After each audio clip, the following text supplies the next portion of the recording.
حوالہ مثنوی مانوی مولانا جلال الدین رومی رحمۃ اللہ علیہ، دفتر دوم، حکایت حضرت موسیٰ علیہ السلام اور چرواہا۔ ناظرین، اللہ تعالیٰ کی محبت ایسی نعمت ہے جسے ہر انسان اپنے اپنے انداز میں محسوس کرتا ہے۔ کسی کی زبان میں علم ہوتا ہے، کسی کے الفاظ بہت سادہ ہوتے ہیں، لیکن دل کی کیفیت کبھی کبھی الفاظ سے کہیں زیادہ گہری ہوتی ہے۔ مولانا جلال الدین رومی رحمۃ اللہ علیہ نے مثنوی مانوی میں ایک نہایت سبق آموز حکایت بیان کی ہے، جس میں حضرت موسیٰ علیہ السلام ایک سادہ دل چرواہے اور اللہ تعالی کی محبت کا ذکر آتا ہے۔ یہ حکایت ہمیں یہ بھی بتاتی ہے کہ انسانوں کی اصلاح کرتے وقت صرف ان کے الفاظ نہیں بلکہ ان کے دل کی کیفیت کو بھی سمجھنا چاہیے۔ آئیے یہ حکایت شروع سے سنتے ہیں۔ بسم اللہ الرحمن الرحیم۔ مولانا رومی رحمۃ اللہ علیہ بیان کرتے ہیں کہ ایک مرتبہ حضرت موسیٰ علیہ السلام راستے سے گزر رہے تھے۔ آپ علیہ السلام نے ایک چرواہے کو دیکھا جو اپنے رب سے نہایت سادہ انداز میں باتیں کر رہا تھا۔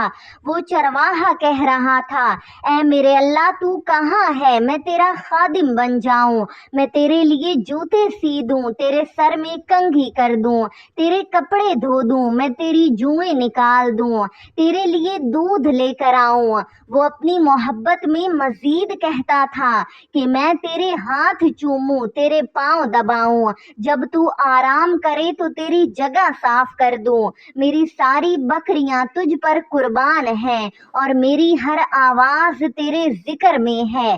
وہ چرواہا اسی طرح اپنی سادہ زبان میں اللہ تعالی سے محبت کا اظہار کر رہا تھا۔ حضرت موسیٰ علیہ السلام نے جب اس کی یہ باتیں سنی تو فرمایا، اے شخص، تم کس سے بات کر رہے ہو؟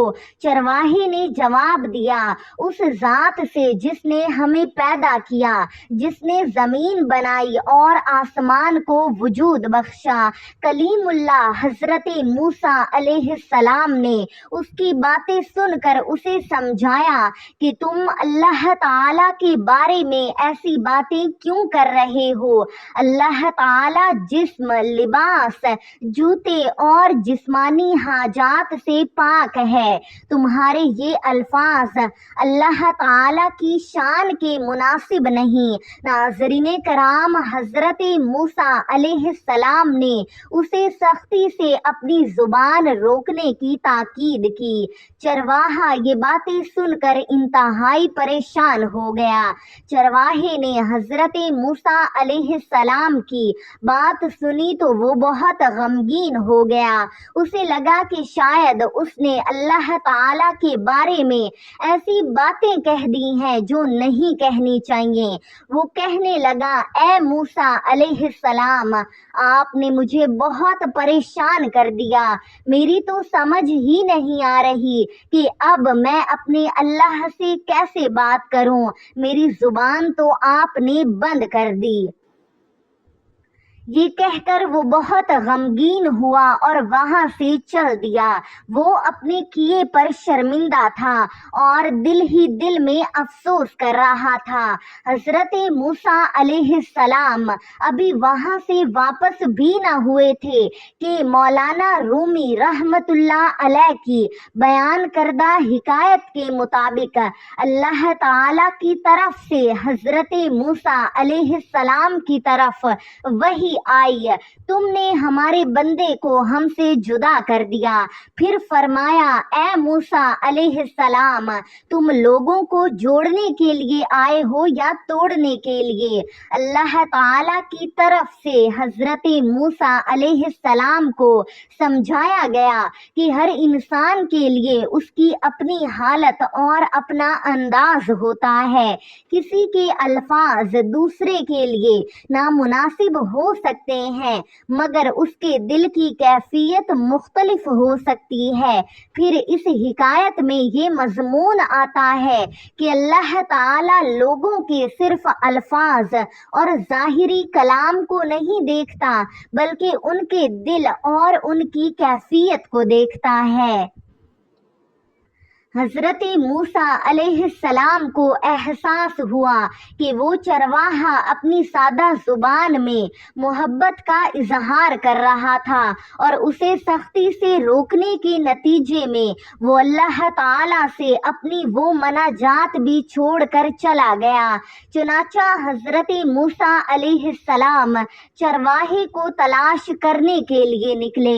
آپ علیہ السلام اسے ڈھونڈتے ہوئے بیابان میں پہنچے اور جب وہ چرواہا ملا تو حضرت موسیٰ علیہ السلام نے اسے اللہ تعالیٰ کی طرف سے اجازت اور تسلی کی خبر دی۔ چرواہے کو بتایا گیا کہ اب اپنی محبت کا اظہار کرنے کے لیے الفاظ کی پابندی میں خود کو نہ باندھو، اپنے دل کی کیفیت کے مطابق اپنے رب سے مناجات کرو۔ محترم ناظرین، اس حکایت کا اصل سبق یہی ہے کہ اللہ تعالیٰ سے تعلق پیدا کرنے والے دل کو اللہ تعالیٰ سے دور نہیں کرنا چاہیے، لیکن اس کا مطلب یہ بھی نہیں کہ اللہ تعالیٰ کے بارے میں غلط عقیدہ اختیار کیا جائے یا بے ادبی کو درست قرار دیا جائے۔ اس حکایت کا مقصد مولانا رومی رحمۃ اللہ علیہ کے انداز میں محبت، اخلاص اور انسان کے باطن کی کیفیت کی طرف توجہ دلانا ہے۔ ہمیں بھی کسی کی اصلاح کرتے وقت حکمت، نرمی اور محبت کو اختیار کرنا چاہیے۔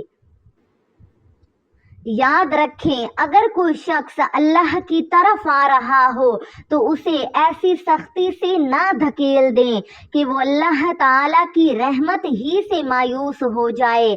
اللہ سے دعا ہے کہ اللہ تعالیٰ ہمیں اپنے رب کی سچی محبت عطا فرمائے، صحیح عقیدہ عطا فرمائے اور دوسروں کو بھی حکمت و محبت کے ساتھ اللہ تعالیٰ کے قریب کرنے کی توفیق عطا فرمائے۔